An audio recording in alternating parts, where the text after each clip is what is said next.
I want to teach you the kettlebell snatch. The kettlebell snatch is a great exercise for burning calories, improving your conditioning, and building lower body strength and power.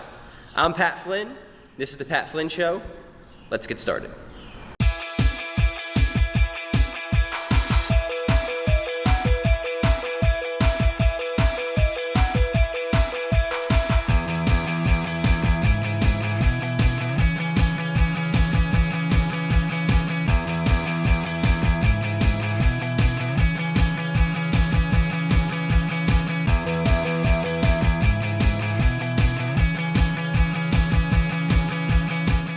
For the kettlebell snatch, I'm going to teach you two progressions. One is from the bottom up, and one is from the top down. I'll encourage you to try both and see which one sticks. So before you ever attempt a kettlebell snatch, you need to master the two-hand and the one-arm kettlebell swing. I have a full video on the kettlebell swing, which I'm going to leave for you in the comments. So if you've never done the kettlebell swing before, please start there. So the first progression is the high pull punch. And this progression breaks the snatch down into three fundamental components: the one-arm swing, the high pull, and the punch or the lockout. So this progression starts by doing a few reps of the one-arm swing. Remember, with the one-arm swing, the power comes from the hips, and we're projecting the force out. After a few reps, what you want to do is crook the elbow and draw the bell back and up your center line. Imagine you're zipping up a big coat. Once the kettlebell reaches about forehead height, you then punch through into a full lockout.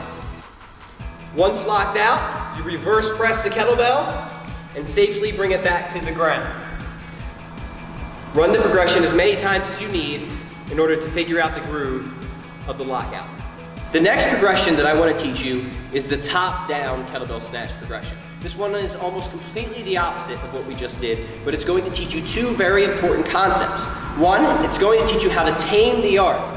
In other words, how to make sure that the kettlebell isn't getting too far out away from you, either on the way up or the way down, which in turn will increase the efficiency and the safety of the movement. Number two is how to safely reduce force with your hips, or how to catch the kettlebell at the bottom of the rep. So there are two things I want you to think about when doing this progression.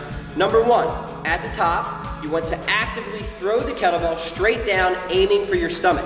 When you aim for your stomach, this is going to make sure that you're not throwing the kettlebell too far out in front of you. Number two is that you're playing chicken with your zipper. Move your hips out of the way at the very last second. And what this is going to teach you to do is safely catch the kettlebell with your hips and reduce the force as you come in to a one-arm swing.